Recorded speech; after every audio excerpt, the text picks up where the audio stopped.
এর আগে আমরা দেখেছি যে ভরতপুরে সাসপেন্ডেড বিধায়ক হুমায়ুন কবির তিনি ব্রিগেডে সমাবেশের কথা বলেছিলেন, আর সেই সমাবেশকে কটাক্ষ করেছেন দিলীপ ঘোষ। তিনি বলছেন আজ পর্যন্ত নিজের এলাকা থেকে বাইরেই যাননি হুমায়ুন কবির। উনি আগেও অনেক বড় বড় কথা বলেও কিছুই করতে পারেননি। হুমায়ুনের ব্রিগেডে যদি 10 লাখ মানুষ আসে, নিঃসন্দেহে ওনার দল একটা বড় শক্তি হিসেবে উঠে আসবে, মন্তব্য দিলীপ ঘোষের। আজ পর্যন্ত নিজের এলাকার বাইরে হুমায়ুন কবির বেরোননি। ওনার পার্টির কি ভবিষ্যৎ হবে, কি চান, উনি তো সকালে এরকম বলেন, বিকালে এরকম বলেন, তার স্ট্যান্ড পয়েন্টও ঠিক নাই। তো এটা করলে তো মানুষ বিশ্বাস করবে না। যদি নতুন পার্টি করে লড়তে চান, ঠিক করুন, পরিষ্কার করে ঘোষণা করে দিন ওনার কি উদ্দেশ্য। তো যারা চায় তারা তাকে সহযোগিতা করবে। বাকি উনি মনে হয় দাম বাড়াচ্ছেন বা জল মাপছেন যে কার দিকে গেলে আমি সুবিধা বেশি পাবো। অলরেডি উনি মাসখানেক হয়নি, তার মধ্যে অনেক কিছু কথা বলেছেন, সেটা করেননি। 10 লক্ষ যদি জোগাড় করতে পারেন, নিঃসন্দেহে একটা বড় শক্তি হিসেবে উঠে আসবে ওনার পার্টি। দিলীপ ঘোষকে পাল্টা কটাক্ষ করে হুমায়ুন কবির তিনি বলছেন নিজের প্রাসঙ্গিকতা নিজেই হারিয়েছেন। দিলীপ ঘোষ নিজেই প্রাসঙ্গিকতা হারিয়েছেন বিজেপির কাছে। হুমায়ুন কবিরকে নিয়ে চিন্তা করতে হবে না।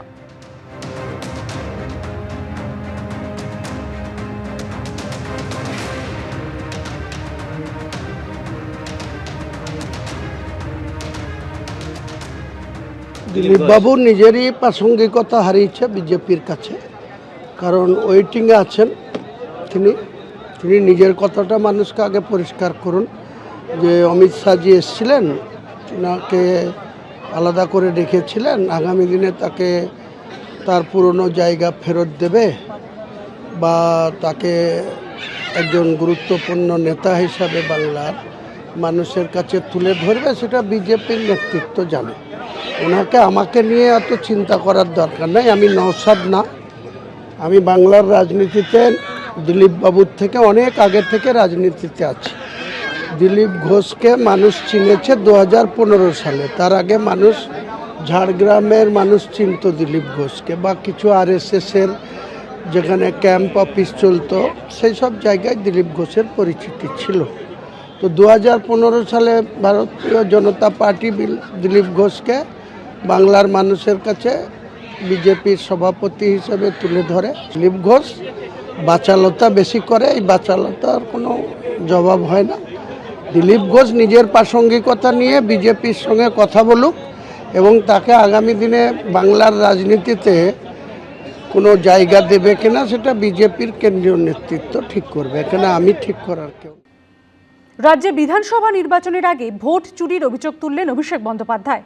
পাশাপাশি বললেন কংগ্রেস ভোট চুরি ধরতে পারলে বিহার, দিল্লি, মহারাষ্ট্রে বিজেপি জিততে পারত না।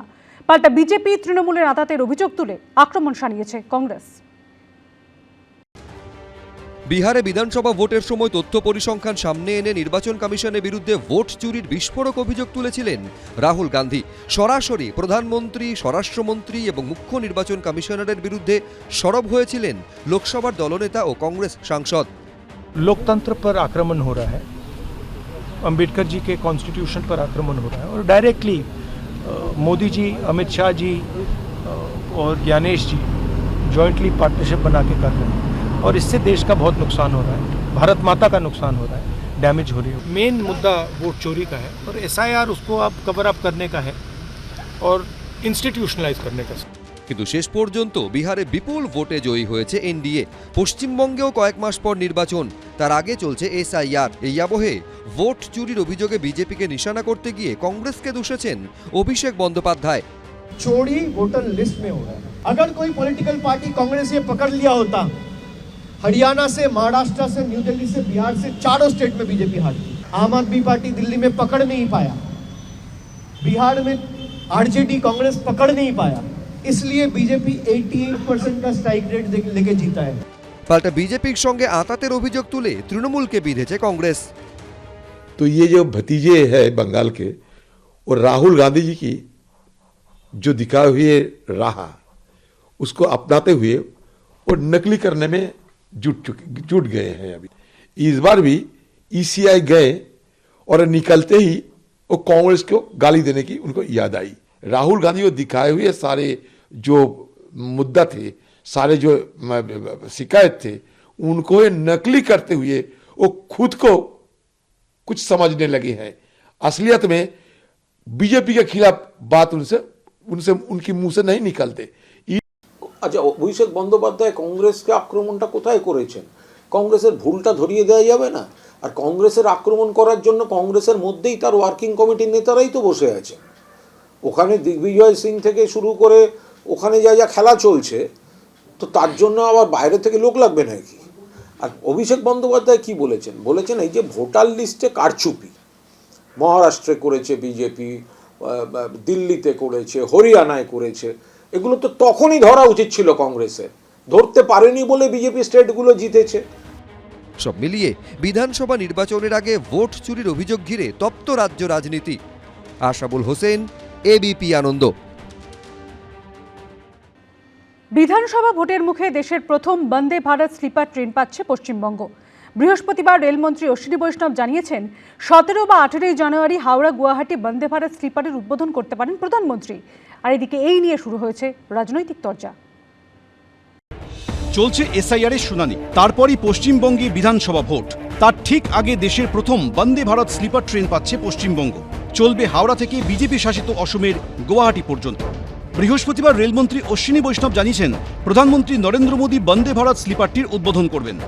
पहला रूट गुवाहाटी से कोलकाता अंदाजा था कि करीब 2026 के मिडिल तक कंप्लीट हो जाएगा काम, लेकिन लकीली जितनी मेहनत की टीम ने 2026 की आरंभ में ही ये काम कंप्लीट हुआ है। রেলমন্ত্রীর দাবি বন্দে ভারত থার্ড এসির ভাড়া হবে 2300 টাকা, সেকেন্ড এসির ভাড়া হবে 3000 টাকা, আর ফার্স্ট এসির ভাড়া হবে 3600 টাকা। নতুন বছরের শুরুতেই পশ্চিমবঙ্গের জন্য সুখবর। রেলমন্ত্রী ঘোষণা করলেন যে কলকাতা থেকে গুয়াহাটি বন্দে ভারত ট্রেন চালু হবে। তাদের মাধ্যমে প্রথম শুনতে পেলাম, যদি হয় এটা খুব ভালো অভিজ্ঞতা হবে সাধারণ মানুষদের। শিলিগুড়িতে বেশি আসা যাওয়া করি, এই জন্য ট্রেনটা হলে ভালোই হবে। আর আমরা মনে করি টাইমলি আমাদের মতো শিলিগুড়ি সুটেবল করা যায়, তাহলে আর ভোটে ভালো হয়ে যাবে। স্লিপার ক্লাস আমরা শুনেছিলাম বৈষ্ণোদেবীতে স্টার্ট করেছিল প্রথম, তো এটা এখানে করলে আরো বেটারই হবে। আর আমাদের মানে দার্জিলিং মেলে প্রেশারটা একটু কমবে, আর আমরা মনে করি এই ট্রেনটা করলে ভালোই হবে। 26-এর বিধানসভা ভোটের আগে পশ্চিমবঙ্গকে বন্দে ভারত স্লিপার দেওয়ার মধ্যে রাজনীতি দেখছে তৃণমূল। 800 টাকার টিকিটকে আপনাকে 2500 টাকা দিয়ে কেটে যেতে হবে, এই হচ্ছে বিকশিত ভারত। আর বিজেপি খুব ভালো মতো জানে যেদিনকে ভোটের রেজাল্ট বেরোবে সবার আগে বিজেপির নেতারাই টিকিট কাটবে। আগেরবার 2021-এ দো মাই দিদি গাই ডায়লগ দেওয়া বিজেপির নেতারা তারা নিজেরা সকাল 10টার পর থেকে ফ্লাইটের খোঁজ করছিলেন। এবার যাতে পালাতে সুবিধা হয় তার জন্য এখান থেকে গৌহাটির জন্য ডাইরেক্ট ট্রেন করে দিয়েছে নরেন্দ্র মোদী ঘুমোতে ঘুমোতে। এমনিও পার্টিটা ঘুমিয়েই রয়েছে। আজকে তারা দেখতে পাচ্ছেন যে নরেন্দ্র মোদী সারা ভারতবর্ষের মানুষের আর্থসামাজিক উত্তরণ চান, তাদের জীবনের গতি আনতে চান, স্বাচ্ছন্দ্য চান।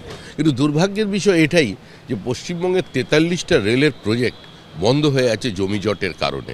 তো যে রাজ্যে বর্ডারে ফেন্সিং করা যায় না রাজ্য সরকারের অসহযোগিতার কারণে, যে রাজ্যের মাত্র 20 মিটারের মতো একটা সমস্যাকে এখনো পর্যন্ত সমাধান করতে পারে না রাজ্য সরকার, যাতে মেট্রো রেল এখান থেকে সরাসরি হাওড়া পর্যন্ত চলে যাবে, এর জন্য দায়ী কে? বন্দে ভারত স্লিপারটি হাওড়া থেকে যাত্রা শুরু করে ব্যান্ডেল, কাটোয়া, আজিমগঞ্জ হয়ে পৌঁছবে নিউ ফারাক্কা, মালদা টাউন। সেখান থেকে নিউ জলপাইগুড়ি, নিউ কোচবিহার, অসমের নিউ বঙ্গাইগাঁও হয়ে পৌঁছবে গুয়াহাটির কামাখ্যায়। বন্দে ভারত স্লিপারে মোট 16টি কোচ থাকবে। একবারে মোট 823 জন যাত্রী যেতে পারবেন। থাকছে অটোমেটিক দরজা, আরামদায়ক berth, emergency talkback system. Semi high speed এই ট্রেন ঘন্টায় সর্বোচ্চ 180 কিলোমিটার বেগে ছুটতে পারে। फूड में जो ट्रेन गुवाहाटी से आएगी उसमें एसएमईज फूड होगा, और जो ट्रेन कोलकाता से निकलेगी उसमें बांग्ला फूड होगा। রেলমন্ত্রী জানিয়েছেন 17 বা 18 জানুয়ারি হাওড়া গুয়াহাটি বন্দে ভারত স্লিপারের উদ্বোধন করতে পারেন প্রধানমন্ত্রী। ঝিলম করঞ্জাই, অরিত্রী ভট্টাচার্য, আশাবুল হোসেন, এবিপি আনন্দ। এবিপি আনন্দ, এগিয়ে থাকে, এগিয়ে রাখে।